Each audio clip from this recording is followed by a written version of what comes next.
Okay.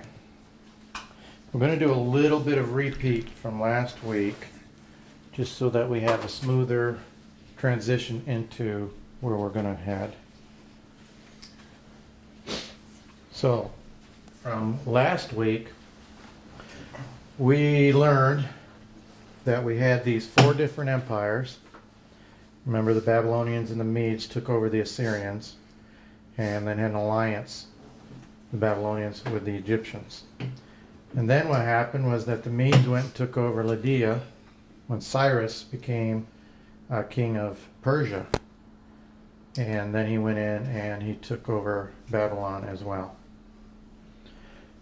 Then we talked about going into Egypt, and we mentioned Pythagoras. I want to go over Pythagoras just one more time. So he was born at a very young age in Samos, which is in Greece, around 566 BC. And you know the Pythagorean theorem, and I had this on here, so it took a long time to get this to work, so I want to do it. Took him a while to figure it out too. Yes, the Pythagorean theorem, for those of us who don't know what it is, it deals with a right triangle, which has a 90-degree angle there in the corner. And it states that if you know 2 of the lengths, you can figure out the 3rd length. And the equation is a squared plus b squared equals c squared. So if your 2 lengths are 4 and 3, being your 2 legs, which meet together at the right angle, you can take the 4 and square it to be 16, take the 3 and square it to be 9, add those together, and you come up with a square of c. So c squared is 25.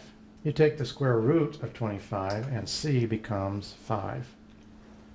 So your 3 lengths are 4, 3, and 5, which comes in very handy when you're at the grocery store. Mm-hmm. But that's what the theorem is. Now, history, or myth, whatever you want to call it, states that before Pythagoras was born, his father was going on a trip. And he stopped at the oracle, which oftentimes people did. And he would ask her, how's this trip going to turn out? And she would give an answer. Well, this is the answer that was recorded. It says, this trip will be lucrative and most conformable to your wishes. But your wife is now with child and will present you with a son who will surpass all who have ever lived in beauty and wisdom. And he will be of the greatest benefit to the human race in everything pertaining to human achievements. Of course, Pythagoras' father was quite pleased, and when his trip was lucrative, he decided to build a temple to Apollo. So then history says that he took care that his son Pythagoras should enjoy the best possible education, studying under these people. And then under almost all, what are you laughing at now? Nothing. And then under almost all who presided over sacred concerns, to whom he especially recommended his son, that he might be as expert as possible in divinity. Thus, by education and good fortune, he became the most beautiful and godlike of all those who have been celebrated in the annals of history. So his father was trying to raise him to be a priest. Now I searched and searched and searched, and I never found a drawing, sculpture, or sketch of Pythagoras with long hair. But apparently he was known as the long-haired Samian.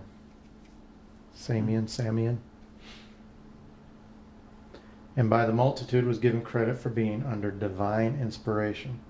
Now he left Samos at the age of 18. He trained under some of the most renowned philosophers of the day for the next 4 years. So he's getting his education because his parents are really wanting him to learn. He was advised by one of his philosophers to go to Egypt and train under the Egyptian priests. So he does. And of course here in Egypt, he actually spends 22 years in Egypt studying under the Egyptian magi, priests, everybody that he could learn from. He didn't fail to visit any place where he thought he might discover something worthwhile.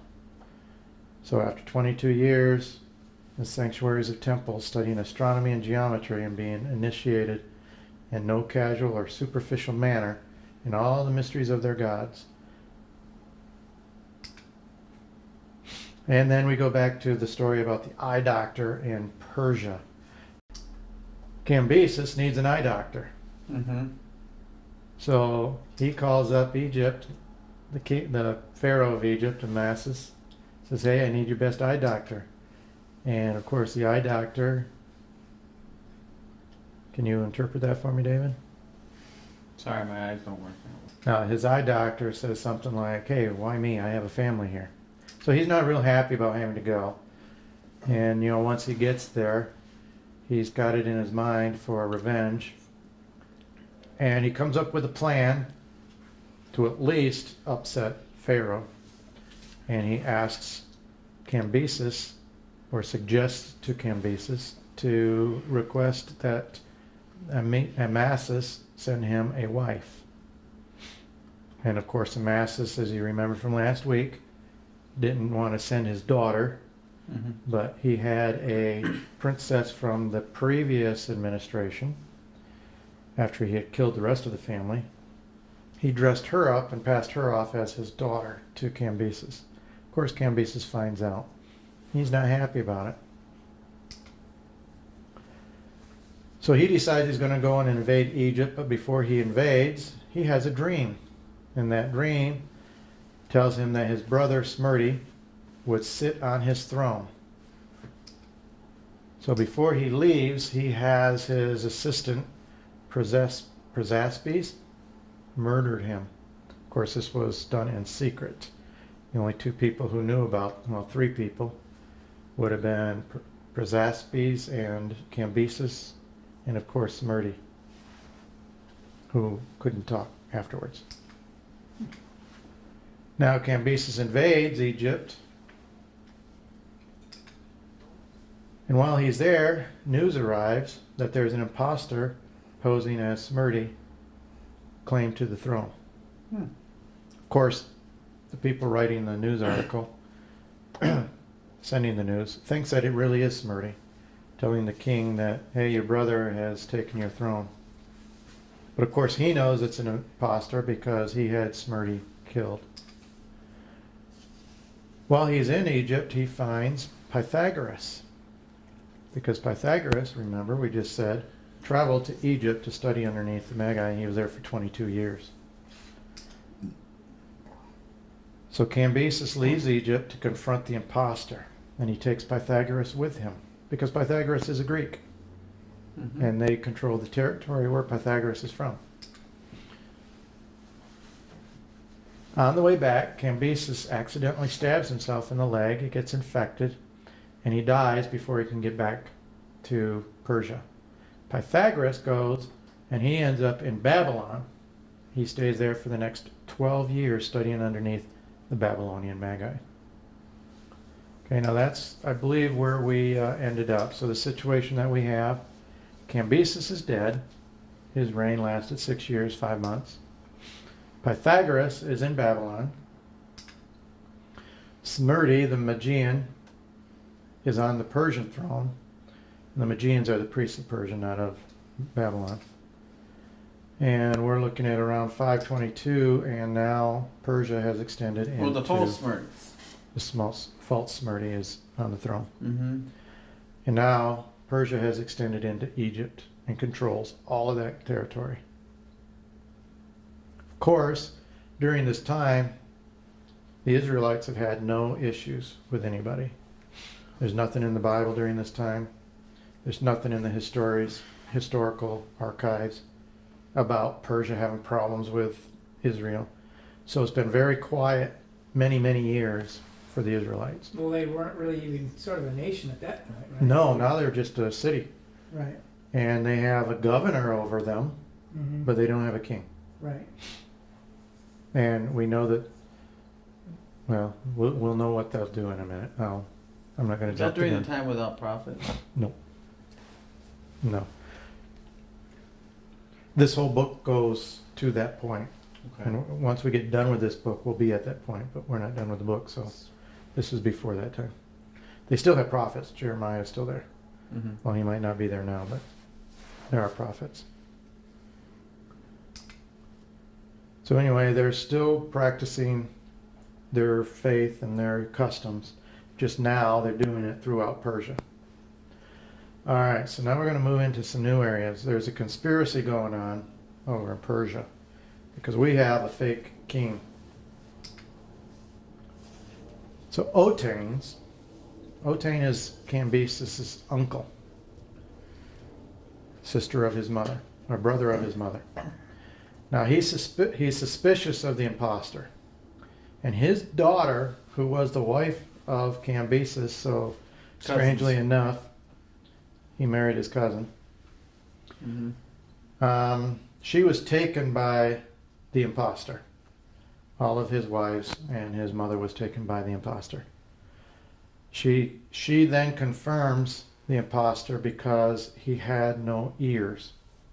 His ears had been cut off by Cyrus. The reason he got away with that is he separated everybody and did not allow them to talk with each other, and he did not have any audiences with the people of the city or the empire. Wait, who didn't have ears? The imposter. The imposter? Yeah. Okay, well, okay, forget it. Yeah. I thought you said Cambyses didn't have ears. No, Okay. no, Cambyses did. So these are the people in the conspiracy. Since Otane's got word from his daughter that she confirmed that Smrti, the imposter, did not have ears, he then knew that it was not Smrti, that it was one of the Magi. So he goes to these other 5 people and they have a meeting to talk about what are they going to do. Now while they have that meeting, somebody comes back. Darius shows up. He knows that it's an imposter as well, and he's pleased to know that there are other people who believe so too. So he joins these people and they have a meeting. Now, who was Darius?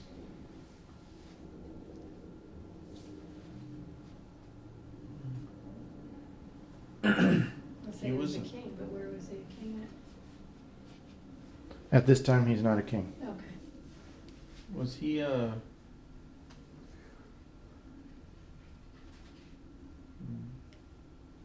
He was. Well, I mean, he's mentioned in the book of Daniel, but I don't remember exactly where. No, remember we talked about that. That was a different Was it Darius. different Darius? Okay, well, I don't This know is this many Darius. years later. Okay. Okay.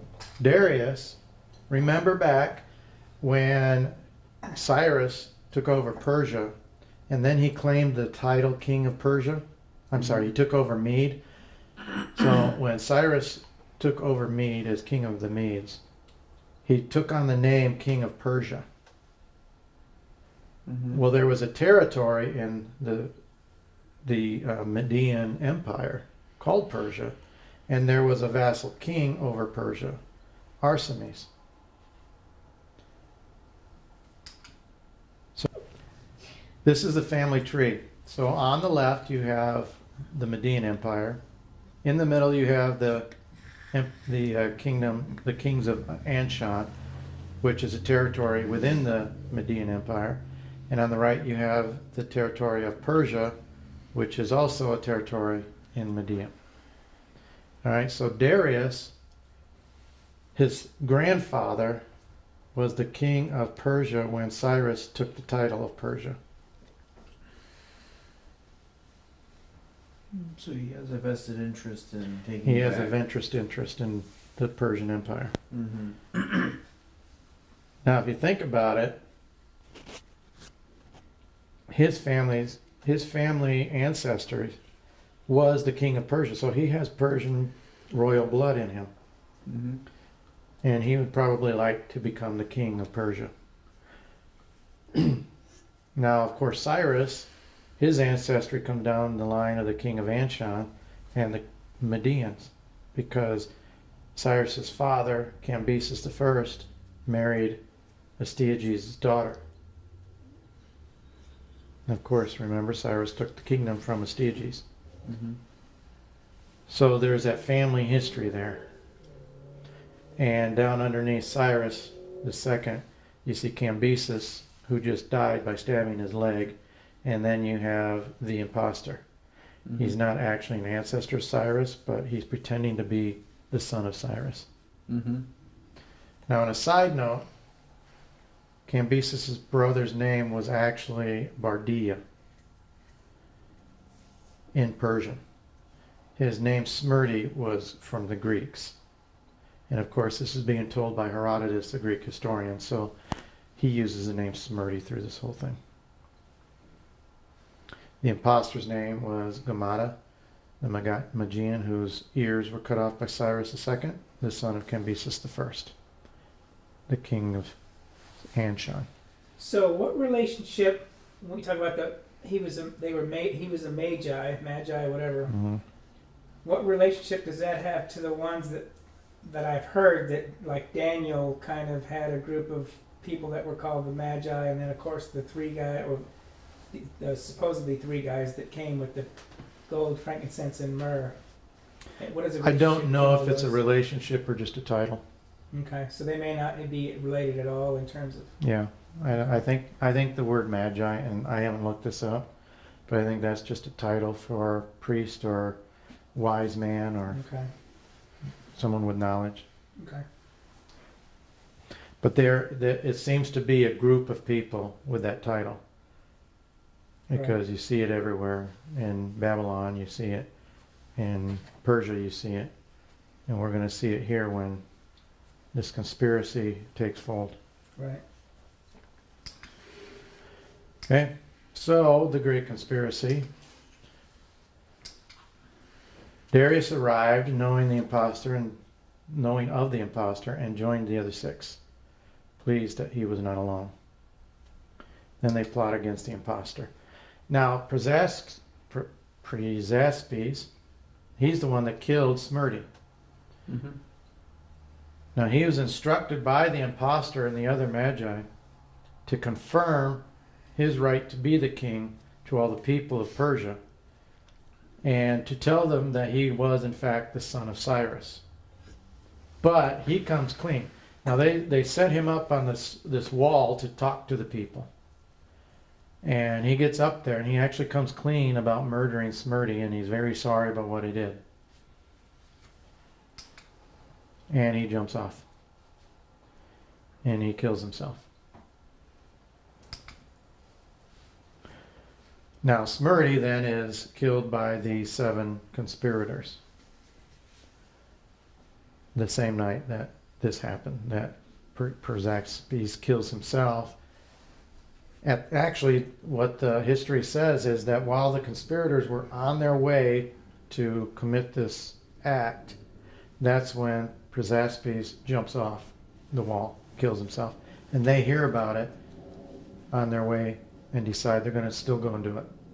Because they don't want to give the Magi time to find out about what they're going to do. They figure the sooner the better. So they do this. So who shall be king now? Cambyses doesn't have any sons. So they have to decide who's going to be king. So the decision process, they're going to battle it out. But what they decide to do, and I don't know again if this is just myth or truth, but they decide that what they're going to do is take their horses, 6 of them, because Otanes doesn't want to be a ruler, nor does he want to rule. He doesn't want to be ruled or be a ruler. So what they do is they decide that Otane and his family and ancestors, they're going to get the royal treatment. I mean, they're not going to have to, let's just say they're not going to have to pay taxes. They're going to get all these gifts and everything else because he participated in regaining the throne. The other 6 decide that they're going to have this competition. And what they'll do is in the morning before the sun rises, they're going to ride their horses out to a specific area. And when the sun rises, the first horse to whinny is going to win. They shall be king. Now, what the myth says is that Darius has his assistant, who takes care of his horse, come up with a plan to make sure that his horse is the first one. So what this guy does is, in the night, he takes Darius's horse out to the area, ties him up to the tree where they're going to go, and then takes another horse, and, well, I'm going to guess that Darius's horse was female, and takes another horse out, a male, parades him around Darius's horse, and slowly gets closer and closer until they come together, as history says. Now, I'm assuming that what that means, you can assume on your own what that means. But they become very friendly as horses. The next They were horsing morning, around. they were horsing around. The next morning, when the six go out, the closer that horse gets to that point where the previous evening, and the sun just comes up, the horse gets excited and it whinnies. So it's the first one. And at that moment, history said that lightning struck. And the other 5 men jumped off their horses and bowed to Darius and called him king. And that's how he became king. I, on the other hand, believe it's more that he was the ancestor of the previous king of Persia. So he actually had royal blood. And I think that's what probably was the reason that he became king, but it's a cute story anyway. So Darius takes back the throne of Persia for his family.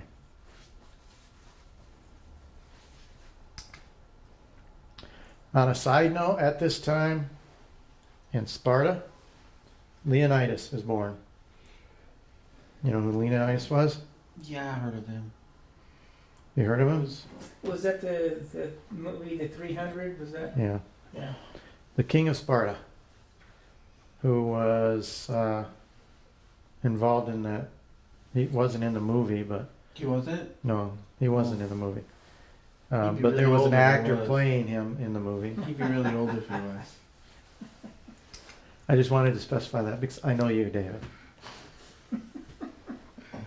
All right. As you know, what we talked about before was that the Samaritans put a stop to the building of the temple under Cambyses. Well, Cambyses is now gone, and Zerubbabel, during the sovereignty of Darius, who had been appointed governor of the Jews, came to Darius from Jerusalem. He had been an old friendship between him and Darius. He was also with 2 others, thought worthy to be guards of the king's body, and obtained that honor which he had hoped for. After a test of wisdom, and I don't know what that test was, it doesn't say, but after a test of wisdom, Zerubbabel requested that Darius remember and keep the vow that was made by King Cyrus. And the vow was to rebuild the temple in Jerusalem. So here's the memorandum that Darius actually ended up finding. And it basically says that Persia will pay for the rebuilding of the temple, and that the surrounding territories will provide all of the materials that are needed, and it shall be paid for by the king's treasury. Anyone changes this edict, a beam is to be put from his house, and he is to be lifted up and impaled on it. So that's pretty serious. Again, the Samaritans are angry, but this is an edict from the king, and it cannot be changed. Therefore, it moves forward, and it is completed in the 6th year of Darius. And 1 year later, it is dedicated. So that comes from Ezra 6. Mm-hmm.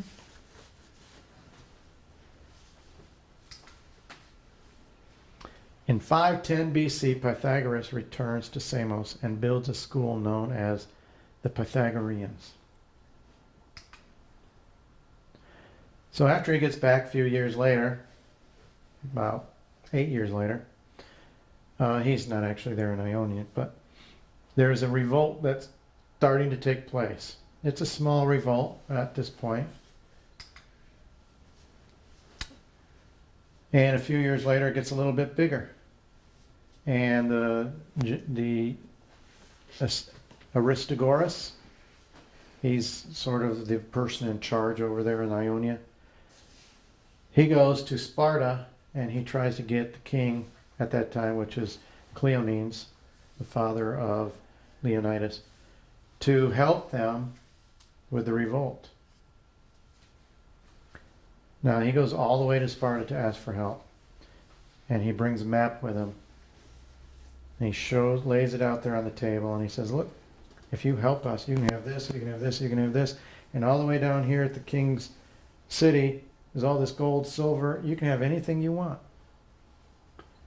Well, Cleomenes, he comes back to him and says, "Give me 3 days to think about it." So after 3 days, he meets with him again, and he asks him a question. He says, "How long does it take to get to the king's city?" Now he screws up and he actually tells him the truth. It takes about 3 months. Well, the Greeks don't want to travel that far, so they don't help. They say it's too far to travel. However, the Athenians do. They go over there to help. However, it doesn't work. The Persians come and they put down the revolt. Although, as you can see, it took 5 years to do it. Nothing happened immediately over there. It's not like they have the internet. And then 4 years later, you have King Darius going over into the Bay of Marathon, where he meets up with the Athenians, and they have another battle. You heard of this battle? It was a long one. Battle of Marathon? Took a while. No. No, it was a naval battle, I believe, right? It was oversized force, and Phidippides ran from that location to Athens to announce that they won, but because if someone didn't give the message, they could have capitulated because when the Persians disengaged, I believe it was. I'm writing my ancient So history. long story short, Yeah, the Persians lost, I believe the Persians lost. the Greeks this one. won, Greeks won. and they started the Olympics. Yes. That's It was where the word marathon for running came from. roughly that distance. He Right. ran. Right. Yeah. And he That's died. where shortly they after. that's where they get the distance for that Yep. marathon. I Is thought he died immediately upon delivering the news. Something like rejoice we conquer, and he keeled over. yeah, he fell over after delivering the news. Probably from a heart failure. So Darius's army is defeated by the Athenians. Now we assume that he went and did that because the Athenians tried to help out with the revolt, Mm-hmm. but he lost. Now before he could actually plan a new attack on the Athenians, he ends up with problems in Egypt. So he has to divert his attention from the Greeks and start concentrating on Egypt. But before he can go to Egypt, it was requested that he appoint an heir to the throne. And a year later, Darius dies, and he never gets to plan another attack against the Greeks. Now Xerxes becomes king of Persia. So why was Xerxes selected? Xerxes had an older brother. Oh yeah, that's right. He was the firstborn son of the king. The firstborn son of the king was supposed to be the heir, but the other guy was born before he was actually king. His dad was. So. Right. So even though he had an older brother, his brother was born before Darius became king. Therefore, his brother did not actually qualify as the firstborn son of the king. Xerxes was born after Darius became king, so Xerxes was selected as the true king of Persia.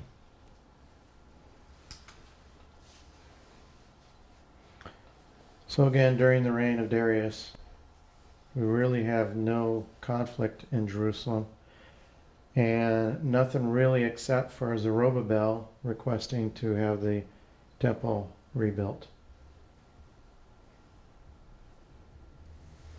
So the practice of the Jews was accepted and practiced throughout the empire, pretty much unaffected. Mm-hmm. Short and sweet this week.